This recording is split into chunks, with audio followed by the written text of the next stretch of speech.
So, welcome back to yet another video, another football video. And we are here again on GameTime Banter giving our unnecessary opinions on the football's first match week that has taken place across all of European football. And we have an imposter among us today. So, with that, let's dive right into the video.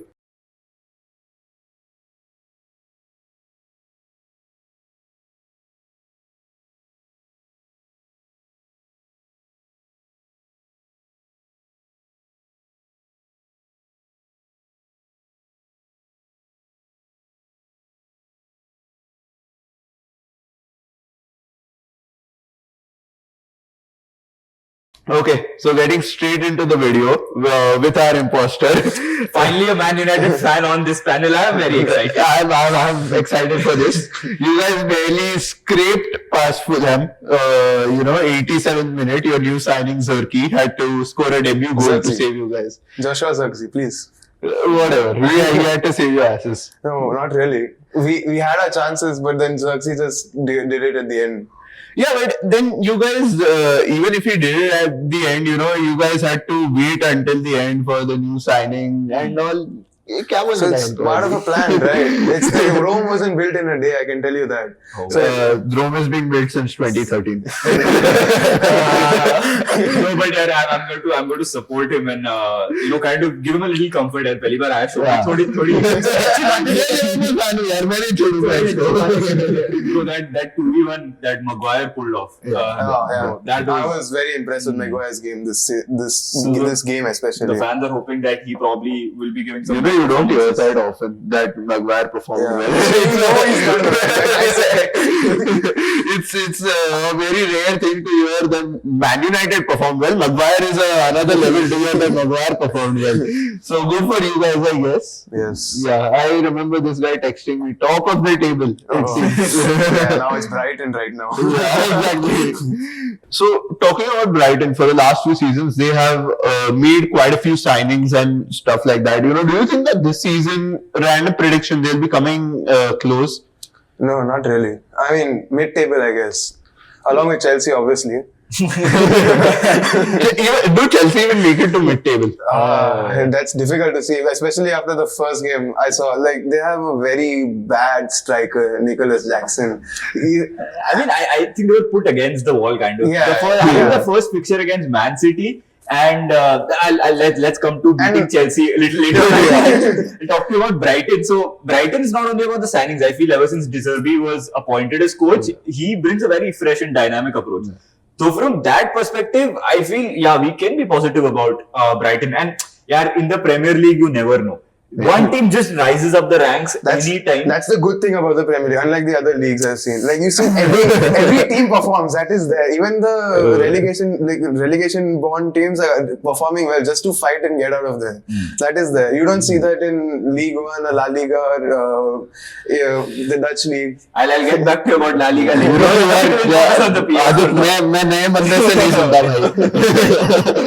But coming on that point, you mentioned Chelsea, Nicholas Jackson being a bad striker. They have returned for Joao Felix. Yeah, I saw. But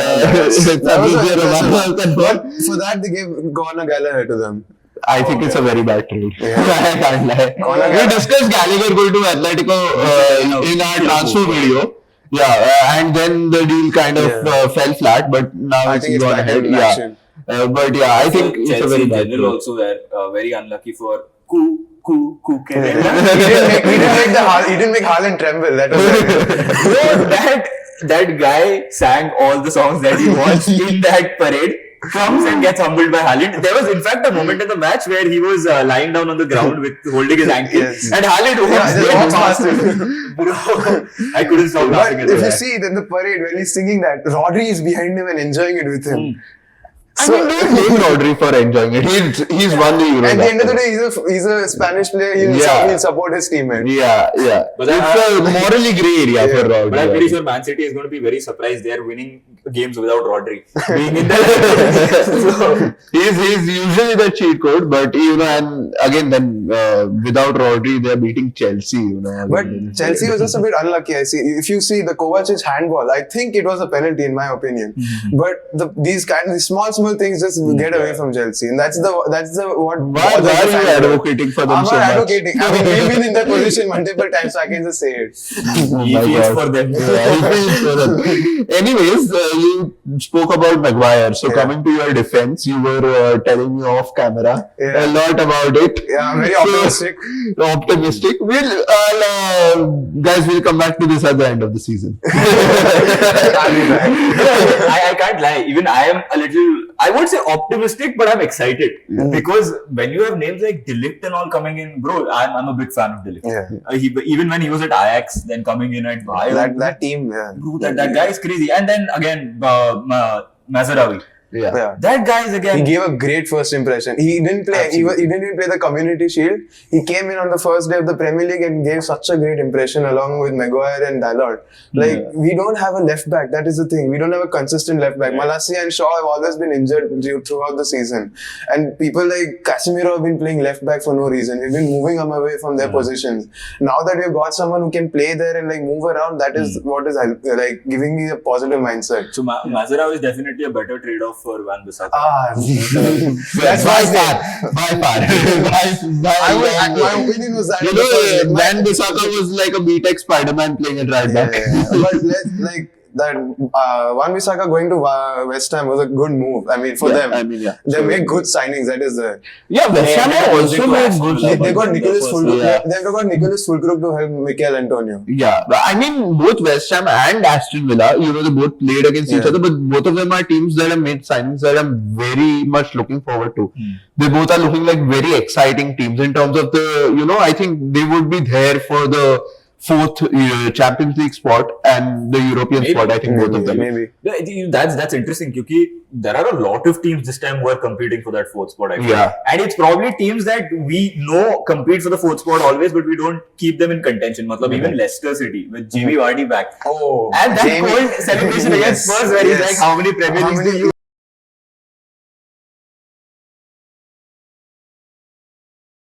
And he's telling Rodrigo to like calm down. I mean, Jamie Vardy is one of the coolest football players. He's 37 years old.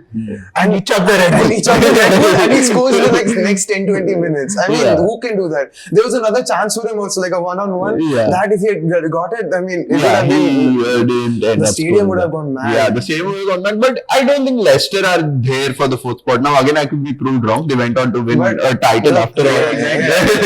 But I personally don't think I don't think they're getting Leicester are there. relegated this season. That I No, can say. they probably stay up. But then again, you never know. It's the Premier League. You never know.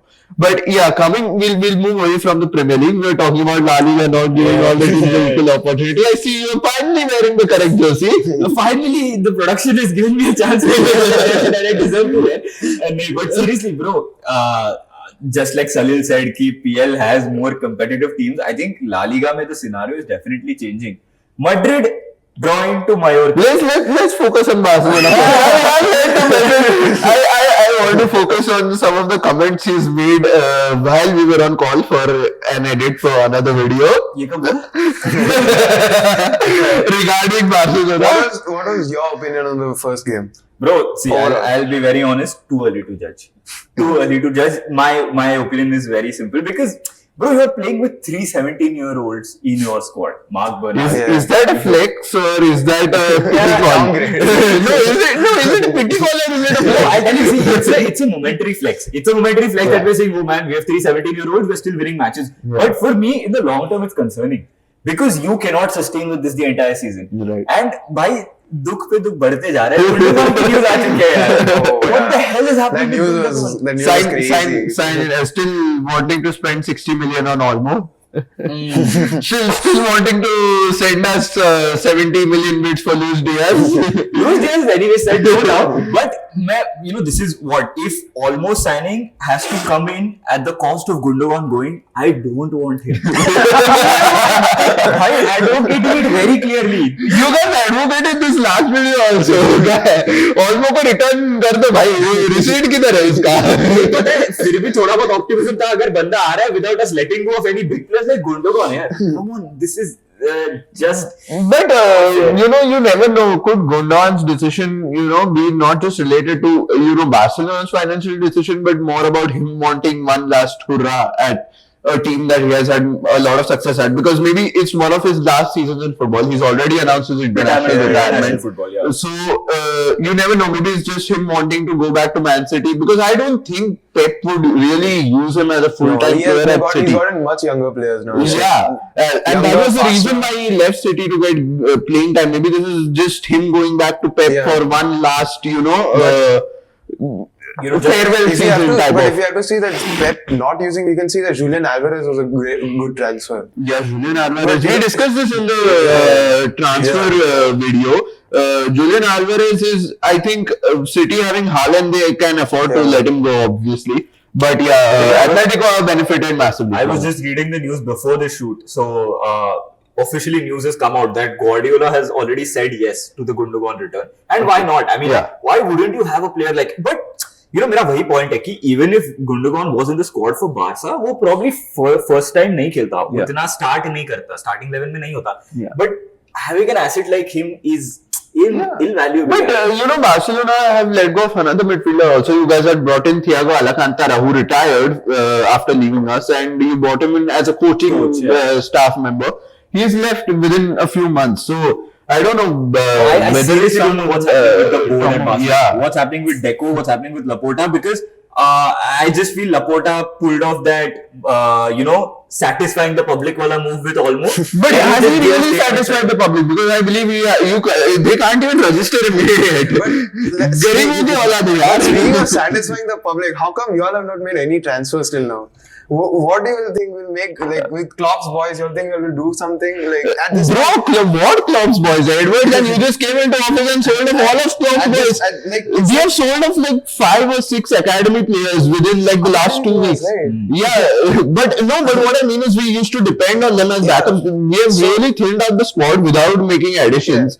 It's really concerning. Like, I get the narrative that we won't sign anybody who does not make sense for the sake of it. But also then for a club like Liverpool, I expect that if there is nobody in the middle price range, like a 50-60 million available, you need players. Clearly there's a lack of depth.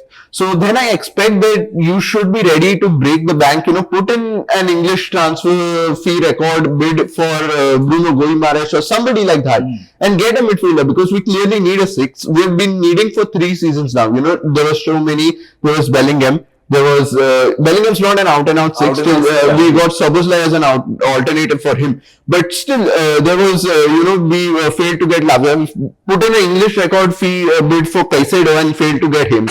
We settled for Endo. I'm enjoying this list.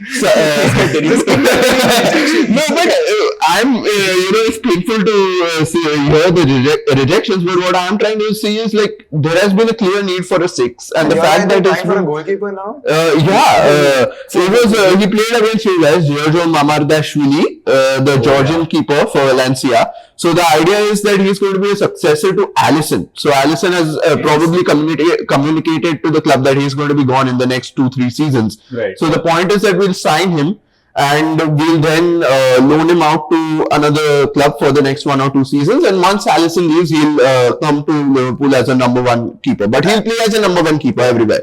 That's the point. But again, on that transfer, we have been haggling with Valencia for 5 million. Over the past 15 days. That's the stalemate that there has been.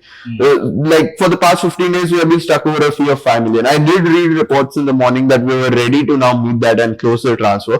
But again, it's a bit, like I kind of get Liverpool's idea of not wanting to overpay in this market. As I mentioned, this market is overinflated in the previous video. Absolutely. So I get it that the players probably not worth that much, but then again, we are a club to compete at that level. The market's the market. At the end of the day, we need to match that price and pay. And it's not like we are in your situation that we don't have the money, or it's not like we are in clubs like Newcastle or Chelsea types of situation where we cannot spend more money without breaking the guidelines. So yeah, it's a bit sad. Hopefully I am optimistic that we do complete a signing before But the yeah, I like window. this Liverpool approach of not going for outright a big name in the goalkeeping department, rather probably taking like a average a new player. kid, Yeah, develop a kid. develop a big It's name. not just about developing a big name, but Liverpool have always had especially I mentioned Edwards, Hughes, Ward, the people who have returned to the management. I mentioned this in detail last video. The people who have, been digging out players who are very good players, but they've been playing at an average level. Instead of being average players being developed, they're very good players playing at an average level and digging them out. Andrew Robertson, you want to talk about Mohamed Salah, Sadio Mane, Jorginho Wijnaldum, Roberto Firmino. All of those are names that come to mind. So that's Liverpool's approach of finding good players playing at an average level and making them into world-class And players. speaking of average play, Ipswich had it at y'all at the first half. I can tell you that. After I saw a watching centre-back pre-season, attacking her twice, and then an ex-Man United player, Alex Tuanzebe, even he had a shot at y'all. Yeah. So I was just looking at the TV the first whole half. It was a. he was really hoping that we concede. Unfortunately, it's okay. I messaged him. That's the Ed Sheeran effect. But yeah, it's This is the one time I was rooting for you to lose, right? Sorry. I love your music, but sorry. Ipswich was actually really good. Yeah, they were And really considering good. the fact that I think their coach said there were 10 PLs. The next Man United coach also. He was with I think Gunnar Solskjaer or someone. I'm not Yeah, I sure, but he believe was so. there. But the thing is, right? They have like after they're back in Premier League after many years. I mean, Yeah, when I was 22 years. Yeah, I mean, 22 I years. also was in there. You weren't here.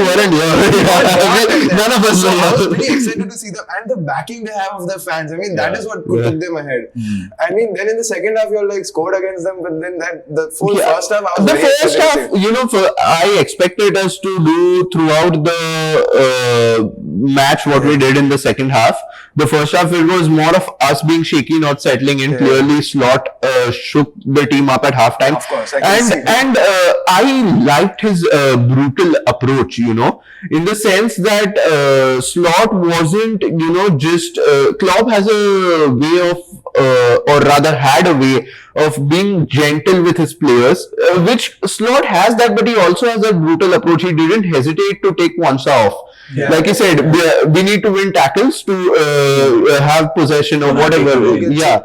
And in order to eventually win. And Kwanzaa wasn't doing that. So it wasn't about maybe harming his confidence and all. Like there obviously needs to be a balance. You can't be doing that all the time. He's a young kid after all. But I really like the fact that he didn't hesitate to make that halftime substitution, bring Konate on. And that sort of exposure, that experience in the heart of the defense eventually did help us, establish a solid core. He So, said yeah. that in the I think post match conference as well. Yeah. कि मतलब अगर आप he was like कि if you are asking me for tactical advice पहले तुम ball जीतो. Yeah, exactly. Yeah. First then we talk about What to do with the ball, yeah. Exactly. If you don't have the ball, you can't talk about what to do with the ball. Gary Neville had mentioned this, and I said it to myself the first time I saw it. You have Van Dijk standing in the middle of the pitch. Instead of giving it to Alisson, you see Robertson run behind him, and then he passes the ball. Why don't you use Alisson for that? What is the Yeah, center right. place? What is like? So, you see this yeah. something new. every keeper can't be tested. Look who's talking. Look who's talking. I think I spoke at the wrong time. No, but actually, Barca are seriously going to have to think about their goalkeeping department. You'll replace him with who, man? You guys don't have money. Pinky Punky. No, seriously, see, Iñaki Pena had a very debatable season last time around when Ter Stegen was not there for a very long time. Yeah. He was very debatable. So Barca really need to start thinking about what. But I think he is your inline replacement because I don't think you guys have the money to splash on a goalkeeper. And as I said, overall, I think but overall, I think the market is in that sense really dead. There are no, like most of the clubs are making signings for the sake of it. Right? There aren't a lot of players that are truly opportunistic that any club would want to make a signing. So yeah, in that sense, we'll see. But yeah, as for Liverpool's this thing, overall, I was happy with the first game. If I had to describe Slot's football in one word, Klopp's was heavy metal, rap kind of football. I think Slot's football was an orchestra. I like watching it. I like the Yeah. optimism here. No, I genuinely watching preseason, watching how he rallied the guys at halftime and all. I really liked it. But yeah, that's that. So with that, Before we end, I just want to put out one thing. I want to be a little salty about Real Madrid.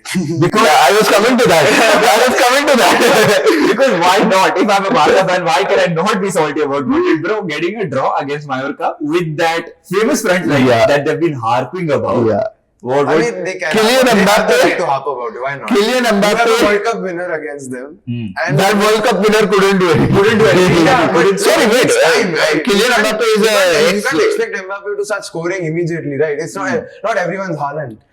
No, but see, I'll put the I'll put the shit talk apart for a minute. It's not like people are expecting Mbappe to score fast. I'm just saying that probably this experiment that Madrid are doing of a front three of Vini, Mbappe, and Rodrigo might not be the And best Jude. for them. Yeah. Jude, Jude, again, Jude playing in as I a don't see fourth year them doping making a random. team around Mbappe. That is one good thing. I Yeah. can see equal players being used everywhere. भाई but Jude तो मजदूरी कर रहा है भाई हर जगह है वो आगे भी आ रहा है बंदा पीछे आके डिफेंड भी कर रहा है You guys saw a clip where Jude was telling Mbappe and I think Valverde in the tunnel that at halftime you guys need to start finishing chances because it's too tiring to run back every single time. Which is Madrid's press is shit. yeah. They aren't a team built to press. They are a team that's built to pass. And, so yeah, hopefully your hate watch is successful throughout the season. And hopefully mine is as well. But yeah. We'll see each other on 1st of September. That is going to be an interesting match day. And then, And that will be the test for our defense that day. Mm. The optimism in me might not show up. I don't know. We'll see. Maybe. Yes. Or the ball, Salah might just cut through like he does, like it's some FIFA game which he did. like it does every time, you know. No, not every time. Not every time. That guy owns you.